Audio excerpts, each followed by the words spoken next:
So what's up guys? So kung may printer ka na ganito at nagtataka ka kung bakit ang bagal-bagal kung gumalaw ng printer na to, ito po ay isang L120 successor na L121. So hindi ganito ang printer, di ba? So ito po ay naka-bypass. So for more updates tutorials kung paano ko ginagawa to, yan, for photo printing. So ganito yan. So ito po ay naka-bypass.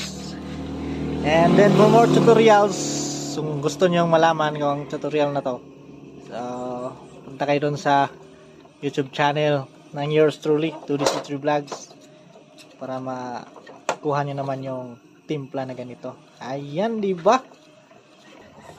So ayan guys, di ba? Kuhang-kuha yung kulay natin.